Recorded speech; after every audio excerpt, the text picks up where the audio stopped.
പേര് സോഫിയ കുര്യൻ. ഞാൻ എറണാകുളത്ത് നിന്ന് വരുന്നു. ഇതെൻ്റെ മൂന്നാമത്തെ സാക്ഷ്യമാണ്. സാക്ഷ്യം പറയാൻ അവസരം തന്നതിന് കൃപാസന മാതാവിനോടും ഈശോയ്ക്കും ആയിരം നന്ദി. ഞാൻ ദുബായിലാണ് ഞങ്ങൾ 27 വർഷമായിട്ട് താമസിക്കുന്നത്. പക്ഷേ എൻ്റെ ഹസ്ബൻഡ് എയർലൈനിലായതുകൊണ്ട് ഞാൻ ഇടയ്ക്കിടയ്ക്ക് എവറി 2 months ഇവിടെ വരാറുണ്ട്. ഇവിടെ വന്ന് ചിലപ്പോൾ 2-3 മാസം താമസിച്ചിട്ടാണ് പോകുന്നത്.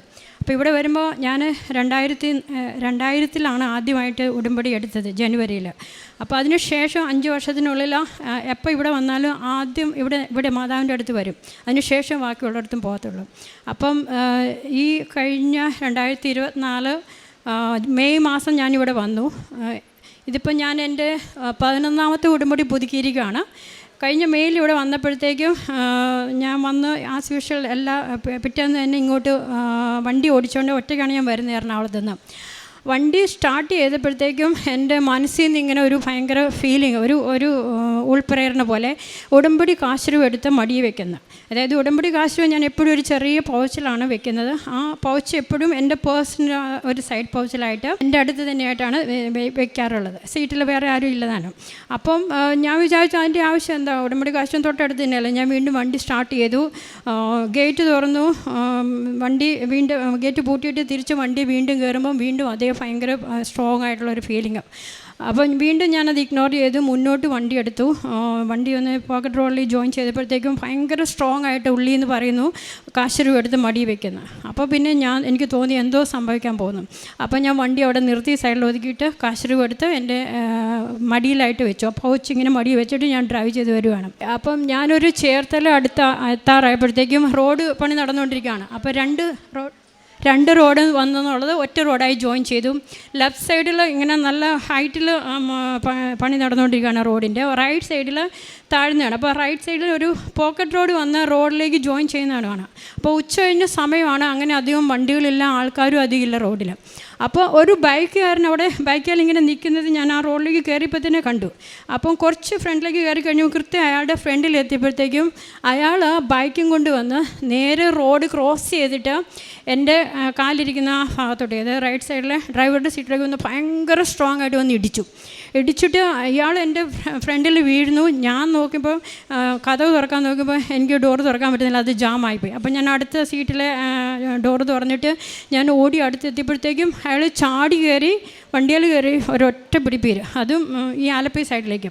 അപ്പം ഞാൻ വണ്ടടിക്കുമായിരുന്നു, കാരണം അയാൾക്ക് റോഡിലേക്ക് കയറിയിട്ട് നേരെ എന്നെ ഓവർടേക്ക് ചെയ്ത് പോയാൽ മതിയായിരുന്നു. പക്ഷേ അതിന് പകരം അയാൾ നേരെ കയറി വന്ന് എന്നെ ഇടിക്കുമായിരുന്നു ചെയ്തത്. അപ്പം മുതൽ അത് മെയിലാണ് സംഭവിച്ചത്. ഞാൻ തിരിച്ചു പോയി. അപ്പം മുതൽ അതെൻ്റെ മനസ്സിൽ കിടന്ന് ഇങ്ങനെ ചോദ്യമായിട്ടിരിക്കുക, എന്തുകൊണ്ടാണ് അയാൾ എന്നെ വന്ന് ഇടിച്ചത്? അയാൾക്ക് കണ്ടിട്ട് അയാൾക്ക് ഒന്നും പറ്റിയില്ല, വണ്ടിക്ക് ഒന്നും പറ്റില്ല, അങ്ങനെ ഒരു തോന്നലും. അപ്പോൾ അതിനുശേഷം ഞാൻ ഓഗസ്റ്റിൽ 2024 ഓഗസ്റ്റിൽ തിരിച്ച് വീണ്ടും വന്നു. അപ്പം ആ സമയത്ത് ഞാനൊരു കുറച്ച് ഡ്യൂറേഷൻ കൂടുതലുള്ള ഒരു ധ്യാനം കൂടാൻ പോയി. എൽ റുഹ ധ്യാന കേന്ദ്രം കാലിക്കറ്റ് എന്ന് പറഞ്ഞ സ്ഥലത്ത്. അപ്പോൾ അവിടെ കൗൺസിലിങ് 5ാമത്തെ ദിവസം കൗൺസിലിങ്ങിൻ്റെ സെഷനിൽ ആ കൗൺസിലർ എൻ്റെ അടുത്ത് ചോദിച്ചു, നീ ഇപ്പോൾ ഇങ്ങോട്ട് ഓടിച്ചു വന്ന വണ്ടി, ആ വണ്ടിയുടെ ഡ്രൈവർ സീറ്റിൻ്റെ താഴത്തെ ഭാഗം, അതായത് നിൻ്റെ കാല് വയ്ക്കുന്ന ഭാഗത്ത് അവിടെ എന്താ സംഭവിച്ചതെന്ന്. പക്ഷേ വണ്ടിയിലൊന്നും കാണത്തില്ല, കാരണം ഞാൻ ഈ ആക്സിഡൻറ്റിന് ശേഷം ഞാൻ ഇൻഷുറൻസിലുണ്ട്, ക്ലെയിം ചെയ്തായിരുന്നു, വണ്ടി സർവീസിങ് എല്ലാം ചെയ്ത് നോർമൽ പോലെ തന്നെ. അപ്പം എനിക്ക് മനസ്സിലായി പരിശുദ്ധ ആത്മാവ് വെളിപ്പെടുത്തി കൊടുത്തെന്ന് പുള്ളിക്ക്. അപ്പം ഞാൻ പറഞ്ഞു ഇങ്ങനെയൊക്കെയാണ് സംഭവിച്ചത്. അപ്പം ആ ബ്രദർ പറഞ്ഞു, നീ അന്ന് വണ്ടി എടുത്തപ്പം നിൻ്റെ ഒരു സൈഡിൽ ഈശോയും മറു സൈഡിൽ മാതാവും ഇരിപ്പുണ്ടായിരുന്നു. ആ വ്യക്തി എന്ന് പറയുന്ന ആൾ ഒരു സാത്താൻ പ്രേരിപ്പിച്ച് വെച്ചിരുന്ന ഒരു വ്യക്തിയാണ്. കാരണം ഞാൻ ഏറ്റവും കൂടുതൽ ഉടമ്പടിയിൽ ഏറ്റവും കൂടുതൽ നന്നായിട്ട് ചെയ്യുന്നത് പ്രേക്ഷിത വേലയാണ്. ഞാൻ മാക്സിമം എല്ലാ തരത്തിലും, അതായത് ഇവിടുന്ന് പോകുമ്പോൾ പല ഭാഷകളുള്ള പത്രങ്ങൾ അവിടെ ദുബായിൽ അവരുടെ ഓരോ മാസം, ഇപ്പം ഇംഗ്ലീഷ് മാസം സാധാരണ പോകുന്നത്, അതുകൂടാതെ തമിഴുണ്ട്, തെലുങ്കുണ്ട്, കൊങ്കണിയുണ്ട്, അങ്ങനെ ആ ഓരോ ഭാഷകളിലും അവരുടെ കുർബാനയുടെ സമയത്ത് മാസത്തിൽ ആഴ്ചയിൽ ഒന്നൊക്കെ വീതം അങ്ങനത്തെ കുർബാന ഉണ്ടാവുള്ളൂ ഭാഷകളുള്ളത്. അപ്പോൾ ഞാൻ അത് അറ്റൻഡ് ചെയ്തിട്ട് ആ മാസത്തിന് ശേഷം അവർക്ക് അധികം ആർക്കും അറിയത്തുണ്ടാവില്ല, അത് ഞാൻ വിവരിച്ച് കൊടുത്തിട്ടാണ് പത്രം കൊടുക്കുന്നത്. അതുപോലെ തന്നെ എൻ്റെ ഹസ്ബൻഡ് ബോംബെയിൽ നിന്നാണ്. അപ്പോൾ എൻ്റെ ബ്രദറിലോ ഉണ്ട്, സിസ്റ്ററിലോ ഉണ്ട്, ബോംബെയിൽ കുറച്ച് പേര്. അപ്പോൾ ഞാൻ ഇവിടെ വരുമ്പോൾ ഇടയ്ക്ക് 7-8 കെട്ട്, ചിലപ്പം 10-12 കെട്ട്, പല ഭാഷകളുള്ള മറാഠി, ഹിന്ദി, ഇംഗ്ലീഷ്, തമിഴ്, അങ്ങനെ കുറേ ഭാഷകൾ മേടിച്ച് ഞാൻ അയച്ചു കൊടുക്കും. എൻ്റെ സിസ്റ്ററിലേക്ക് അയക്കും, ബ്രദറിലേക്ക് അയക്കും. കൂടാതെ ഞാൻ തന്നെ ഇവിടുന്ന് 4-5 വരുമ്പോൾ ആദ്യം തന്നെ വന്നിട്ട് കുറേ പത്രങ്ങൾ മേടിച്ച് പല ഭാഗങ്ങളായിട്ട്, അതായത് ഒരു ദിവസം റെയിൽവേ സ്റ്റേഷനാണെങ്കിൽ അടുത്ത ദിവസം ബസ് സ്റ്റോപ്പ്, അടുത്ത ദിവസം മാർക്കറ്റ്, പിന്നെ ചില റിമോട്ടായിട്ടുള്ളിടത്ത് ഞാൻ വണ്ടി ഓടിച്ചു പോയി ഒരു സൈഡിൽ നിർത്തിയിട്ട് കുറേ കടകൾ ഇങ്ങനെ കയറി ഇറങ്ങി, വീടുകൾ കയറി ഇറങ്ങി. അങ്ങനെയാണ് ഞാൻ പ്രേക്ഷിച്ചത് എല്ലായിടത്തും. പിന്നെ യങ്സ്റ്റേഴ്സിന് മറൈൻ ഡ്രൈവിൽ വോക്ക് വേ എന്ന് പറഞ്ഞ ഒരു 2-2.5 കിലോമീറ്റർ ഉണ്ട്. അത് ഞാൻ 2-3 പ്രാവശ്യം ഇങ്ങനെ അങ്ങോട്ടും ഇങ്ങോട്ടും നടന്നിട്ടാണ് പത്രം കൊടുക്കുന്നത്. യങ്സ്റ്റേഴ്സിനെയൊക്കെ ഞാൻ ടാർഗറ്റ് ചെയ്ത് എല്ലാം എക്സ്പ്ലെയിൻ ചെയ്ത് കൊടുക്കും. അപ്പോൾ ഇത് എൻ്റെ പ്രേക്ഷിത പ്രവർത്തനം കൂടുതലാണ്. അപ്പോൾ ആ ബ്രദർ പറഞ്ഞ അനുസരിച്ച് നീ ദൈവത്തിൻ്റെ വേല ചെയ്യുന്നു, അത് സാത്താൻ ഇഷ്ടപ്പെടുന്നില്ല. അതുകൊണ്ടാണ് അയാൾ സാധാരണ പ്രേരിതമായിട്ടാണ് അങ്ങനെ ചെയ്തതെന്നുള്ളത്. അതായത് അവിടെ അപ്പം ബ്രദർ പറഞ്ഞു, ധ്യാനകേന്ദ്രത്തിൽ ബ്രദർ പറഞ്ഞു, നീ ഒരു മാതാവിൻ്റെയാണ്, കൃപാസന മാതാവിൻ്റെയാണ് അത്ഭുതം നടന്നിരിക്കുന്നത്. പക്ഷേ ഇപ്പോൾ അത് വെളിപ്പെട്ട് കിട്ടിയത്, അതിൻ്റെ നിർവചനം കിട്ടിയത് ഈ ധ്യാനകേന്ദ്രത്തിൽ വെച്ചാണ്. അപ്പം നീ അത് ഇവിടുത്തെ സ്റ്റേജിൽ കയറി നിന്ന് സാക്ഷ്യം പറയണമെന്ന്. അങ്ങനെ അന്നത്തെ ദിവസം അവിടെ അവസാന ദിവസം സ്റ്റേജിൽ കയറി നിന്ന്, അതായത് എൽറുവ ധ്യാനകേന്ദ്രത്തിൻ്റെ സ്റ്റേജിൽ കയറി നിന്ന് കൃപാസന മാതാവിൻ്റെ സാക്ഷ്യം ഞാൻ പറഞ്ഞു. അതുമാത്രമല്ല, ഞാൻ ആ ധ്യാനത്തിന് ചെന്നപ്പോൾ തന്നെ ക്യൂ നിൽക്കുമ്പോൾ തന്നെ ടോക്കൺ എടുക്കാൻ വേണ്ടിയിട്ട് ഒരു 350-400ഓളം പേരുണ്ടായിരുന്നു. അപ്പം ഞാൻ ആ സമയത്ത് എൻ്റെ കയ്യിലും പത്രം ഉണ്ടായിരുന്നില്ല, എല്ലാ പത്രമെല്ലാം തീർന്നായിരുന്നു. അപ്പം ഞാനിങ്ങനെ മാതാവിനോട് മനസ്സിൽ പറഞ്ഞു, അമ്മേ ഇത്രയും പേരൊക്കെ എടുത്ത് കുറേ പേരുടെ അടുത്തേലും പറയാമായിരുന്നു മാതാവിനെക്കുറിച്ച്, എൻ്റെ കയ്യിൽ പത്രം പോലും ഇല്ലല്ലോ എന്ന്. പക്ഷേ അത് കഴിഞ്ഞിട്ട് എനിക്ക് ബോധ്യം വന്നത്, മാതാവ് പത്രം കൊടുക്കുന്നതിന് പകരം അവരുടെ സ്റ്റേജിൽ കയറ്റി എന്നെ നിർത്തി മാതാവിനെക്കുറിച്ച് മറ്റുള്ളവർക്ക് സാക്ഷ്യം അങ്ങനെ കേൾക്കാൻ ഇടവരുത്തി എന്നുള്ളതാണ്. പിന്നെ എൻ്റെ വേറൊരു പഴയൊരു രോഗസൗഖ്യത്തിൻ്റെ സാക്ഷ്യം ഞാൻ പറയാൻ വിട്ടുപോയിരുന്നു. ആക്ച്വലി എൻ്റെ ഒന്നാമത്തെ സാക്ഷ്യം മുതൽ വെച്ചിരുന്നാൽ എനിക്ക് പോളിന്യൂറോപ്പതി, അതായത് കാലിൻ്റെ ഫീറ്റിനകത്ത് ഭയങ്കര ബേണിങ് സെൻസേഷനാണ്, ചുട്ടുപൊള്ളുന്ന അനുഭവമായിരുന്നു. അപ്പോൾ വണ്ടി ഓടിക്കുമ്പോഴൊക്കെ ഞാനിങ്ങനെ ഇടയ്ക്കിടയ്ക്ക് കാല് വെച്ചിട്ട് ഇങ്ങനെ പഠിപ്പിച്ചുകൊണ്ടിരിക്കും. ഭയങ്കര ബേണിംഗ് ആണ്. നമുക്ക് ചെരുപ്പില്ലാതെ ഒന്നും ഒരിടത്ത് നിൽക്കണം, ഭയങ്കര ബേണിംഗ് സെൻസേഷനായിരുന്നു. കുറേ മെഡിക്കേഷൻ 3-4 വർഷം കഴിച്ചതാണ്. പക്ഷേ അതുകൊണ്ടൊന്നും ഒരു പ്രയോജനം ഉണ്ടായിരുന്നില്ല.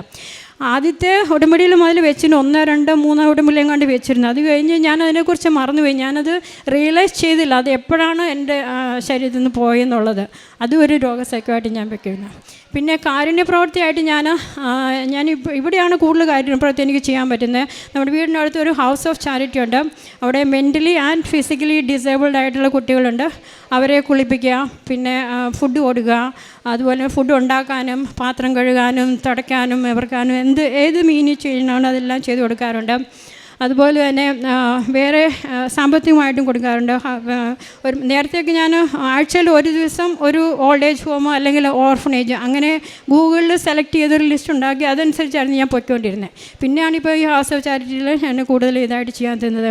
അതുപോലെ തന്നെ ഞാൻ ചെയ്യുന്നൊരു കാര്യം, ഞാൻ ഇവിടുന്ന് കൃപാസനത്തിൽ വന്നിട്ട് തിരിച്ചു പോകുമ്പോൾ വണ്ടിയിൽ ഒറ്റയ്ക്കായിരിക്കും. അപ്പം ഞാനിവിടെ ആ ബസ് സ്റ്റോപ്പിൽ നിർത്തിയിട്ട് ആളുകളുടെ അടുത്ത് ചോദിക്കും, ആരെങ്കിലും എറണാകുളം വരുന്നുണ്ടോ, ഫ്രീ റൈഡ് കൊടുക്കും. അങ്ങനെ ഒരുമാതിരിപ്പെട്ട് ഞാൻ എപ്പോഴും തന്നെ തിരിച്ചു പോയാലും വണ്ടി നിറയെ ആൾക്കാരുമായിട്ടാണ് ഞാൻ പോകുന്നത്. ഓരോരുത്തർക്കും അവരവരെ ഡ്രോപ്പ് ചെയ്യേണ്ട സമയത്ത് ഞാൻ ചെയ്യാറുണ്ട്. തിരുക്കുമാരനും അമ്മ മാതാവിനും വളരെയേറെ നന്ദി. ഹബക്കുക്ക് 2:3 ദർശനം അതിൻ്റെ സമയം പാർത്തിരിക്കുകയാണ്. ആ സമയം അടുത്തു വന്നുകൊണ്ടിരിക്കുന്നു. അതിന് മാറ്റം ഉണ്ടാവുകയില്ല. അത് വൈകുന്നെങ്കിൽ അതിനായി കാത്തിരിക്കുക. അത് തീർച്ചയായും വരും, അത് താമസിക്കുകയില്ല.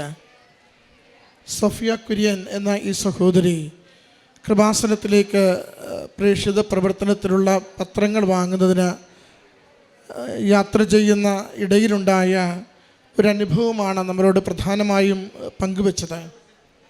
സഹോദരി പറയുന്നുണ്ട്, തൻ്റെ ജീവിതം കൃപാസനം പ്രേക്ഷിത പ്രവർത്തനത്തിലാണ് അടിയുറച്ച് നിർത്തിയിരിക്കുന്നത്. ദുബായിലാണെങ്കിലും ഇവിടെ നാട്ടിലാണെങ്കിലും എപ്പോഴും അമ്മ മാതാവിൻ്റെ ഈ തിരുനടയിലെത്തി പത്രങ്ങൾ വാങ്ങി എല്ലായിടത്തേക്കും കൊടുക്കുവാൻ, വ്യത്യസ്തമായ ഇടങ്ങളിൽ ഏത് സാഹചര്യത്തിലും കൊടുക്കുവാനുള്ള നിരന്തരമായ ശ്രദ്ധയുള്ള ശ്രമം ഈ 11 തവണ ഉടമ്പടി പുതുക്കുമ്പോഴും ചെയ്യുന്നുണ്ട്. അതൊരു സന്തോഷവും ദൈവനാമത്തെ മഹത്വപ്പെടുത്തുന്ന പ്രവൃത്തിയുമാണ്. അതുകൊണ്ട് എപ്പോഴും അമ്മ മാതാവിയുടെ ഈശോയുടെ ഒരു അനുഗ്രഹ സംരക്ഷണം ജീവിതത്തിൽ നിലനിൽക്കുന്നത് അറിയാൻ പറ്റുന്നുമുണ്ട്.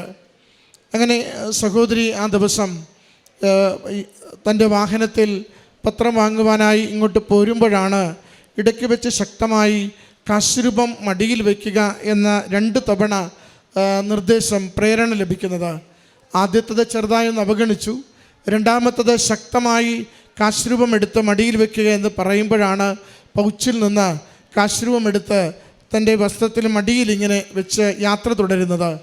സഹോദരി പറയുന്നുണ്ട്, വളരെ റാഷ് ഡ്രൈവ് ചെയ്തൊരാൾ, ഒരു തരത്തിലും വന്ന് ഇടിക്കാൻ സാധ്യതയില്ലാത്തൊരാൾ, മറ്റൊരു വഴിയിലൂടെ പോകേണ്ട വ്യക്തി നേരെ വന്ന് വാഹനം ഇടിച്ച് ആ വാഹനത്തിൻ്റെ സാരമായ കേടുപാട് അതിന് വരുത്തുന്നുണ്ടെന്ന്. അതുമാത്രമല്ല, അതിടിച്ചു കയറിയാൽ കാലാണ് സാരമായി പരിക്കേൽക്കേണ്ടിയിരുന്നത്. എന്നാൽ അമ്മ മാതാവ് ആ പരിക്കിൽ നിന്ന് സംരക്ഷിച്ചു. ഇടിച്ച സമയത്തുണ്ടായ കാഴ്ചയും ആ അമ്മ മാതാവിൻ്റെ കാശുരൂപം വെച്ചിരുന്ന പൗച്ച് അത് മേലോട്ട് തെറിച്ചുപോയി കാറിൻ്റെ മുകളിൽ തട്ടി താഴെ വീഴുന്നതാണ് കാണുന്നത്. അപ്പോഴാണ് മനസ്സിലായത് അമ്മ മാതാവിൻ്റെയും ഈശോപ്പൻ്റെയും നിരന്തര സംരക്ഷണയിലാണ് ജീവിതമെന്ന്. എന്നിട്ട് ഇത് ആ അപകടം കഴിഞ്ഞു. കുറച്ചുനാൾ കഴിഞ്ഞ മറ്റൊരു ധ്യാന കേന്ദ്രത്തിൽ അവിടെ ധ്യാനത്തിന് ചെല്ലുമ്പോഴാണ് കൗൺസിലർ ചോദിക്കുന്നത്, ഒരു അപകടം നടന്നത് എന്താണ്? ആ കാല് ഒടിയുന്ന വിധത്തിലാണല്ലോ ആ വണ്ടി വന്ന് കയറിയത്.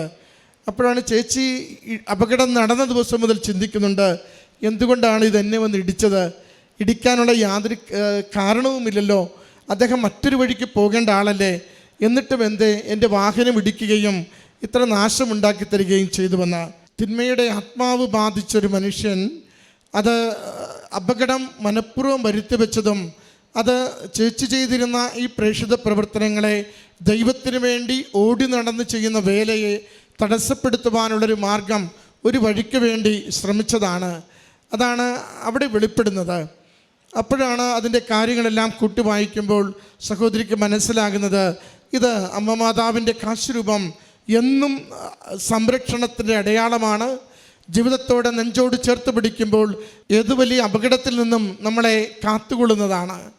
രണ്ടാമത് അതിനോട് ചേർത്ത് പറയുക, ആ ധ്യാന കേന്ദ്രത്തിന് ചെല്ലുമ്പോഴുള്ള ആദ്യത്തെ ആഗ്രഹം പ്രേക്ഷിത പ്രവർത്തനം മാത്രം ചെയ്തിങ്ങനെ ജീവിച്ചു പോകുന്നത് കൊണ്ട് ഒരുപക്ഷെ കൃപാസനത്തിന് വന്നിട്ടില്ലാത്ത, അധികം അറിയാത്ത കുറേ പേർ ഇവിടെ ധ്യാനത്തിനുണ്ടാകും. കൊടുക്കാൻ കയ്യിലൊരു പത്രം പോലും ഇല്ലല്ലോ. ശരിക്കും അത് 1-2 ദിവസം ധ്യാനത്തിനിരിക്കുമ്പോഴും മനസ്സിൽ ഇതിങ്ങനെ വരുന്നുണ്ട്, ഒന്ന് കൊടുക്കാനൊരു പത്രം പോലും കയ്യിലില്ലല്ലോ. അപ്പോഴാണ് പറയുക, ഇതിവിടെ വെച്ച് വെളിപ്പെട്ടത് കൊണ്ട് സാക്ഷ്യപ്പെടുത്തണം. അതാണ് ചേച്ചിയുടെ വലിയ സന്തോഷം. ഞാനൊരു പത്രമില്ലല്ലോ എന്ന് സങ്കടപ്പെട്ട് ആ ധ്യാനം കൂടാൻ ചെന്നപ്പോൾ എൻ്റെ അമ്മ മാതാവ് എൻ്റെ കൈപിടിച്ച് അൾത്താരയിൽ കയറ്റി നിർത്തി കൃപാസന മാതാവിൻ്റെ സംരക്ഷണത്തെക്കുറിച്ച് അവിടെ ഉണ്ടായിരുന്ന എല്ലാവരോടും പറയുവാനായിട്ട് എന്നെ സഹായിച്ചുവെന്ന്. പ്രിയമുള്ളവരെ, സുവിശേഷ പ്രവർത്തനത്തിൻ്റെ ഭാഗമാണ് പ്രേക്ഷിത പ്രവർത്തനം. പ്രേക്ഷിത പ്രവർത്തനം ദൈവനാമത്തെ മഹത്വപ്പെടുത്തുന്നതാണ്. പ്രേക്ഷിത പ്രവർത്തനം നമ്മൾ ദൈവത്തിൻ്റെ ഉടമസ്ഥാവകാശത്തെ ലോകത്തിനു മുൻപിൽ ഉറപ്പിച്ചു വയ്ക്കുന്നതാണ്. ദൈവം നമ്മുടെ ജീവിതത്തെ കൂടുതൽ കരുതലോടെ വിശ്വാസത്തോടെ ഏറ്റെടുക്കുന്നതും നമ്മുടെ പ്രേക്ഷിത പ്രവർത്തനത്തിലാണ്. അതാണ് ഈ സാക്ഷ്യത്തിൻ്റെ മെറിറ്റും. കാരണം ഇതൊരു ചെറിയൊരു സംഭവവും ആ സംഭവത്തിലുണ്ടായ വെളിപ്പെടുത്തലും അത് ലോകത്തോട് തരുന്ന സന്ദേശം ഒന്നേയുള്ളൂ, നീ ദൈവ പൈതൽ, നിൻ്റെ സ്വാർത്ഥകാര്യങ്ങൾക്ക് വേണ്ടി, ഭൗതിക കാര്യങ്ങൾക്ക് വേണ്ടി മാത്രം നെട്ടോട്ടമിടാതെ ദൈവകാര്യങ്ങൾക്ക് വേണ്ടി ജീവിതത്തെ സമർപ്പിക്കുവാൻ, ദൈവത്തെ മഹത്വപ്പെടുത്തുന്ന ഇടപെടലുകൾ നിരന്തരം ചെയ്യുവാൻ സന്നദ്ധമാണെങ്കിൽ നിൻ്റെ ആപത്തിൽ പോറൽ പോലും ഏൽക്കാതെ നിന്നെ കാത്തുകൊള്ളുവാൻ എൻ്റെ ദൂതർ, എൻ്റെ സന്ദേശം, എൻ്റെ സഹായം ഒപ്പമുണ്ടാകുമെന്ന് അമ്മ മാതാവ് വഴി ഈ സഹോദരിക്ക് ലഭിച്ച ഈ വലിയ അനുഭവത്തിന് നന്ദി പറഞ്ഞുകൊണ്ട് കരങ്ങരടിച്ച് ഈ സാക്ഷ്യം സമർപ്പിക്കാം. അത്യപൂർവ ദൈവാനുഭവങ്ങൾ ഇനി നിങ്ങൾക്കും സ്വന്തം. ഈ യൂട്യൂബ് ചാനൽ ഇതുവരെ സബ്സ്ക്രൈബ് ചെയ്തിട്ടില്ലെങ്കിൽ ഇപ്പോൾ തന്നെ സബ്സ്ക്രൈബ് ചെയ്യുക. ഈ വീഡിയോ ഇപ്പോൾ തന്നെ നിങ്ങളുടെ സുഹൃത്തുക്കൾക്ക് ഷെയർ ചെയ്തുകൊണ്ട് കർത്താവിൻ്റെ പ്രേക്ഷിതരാകുക.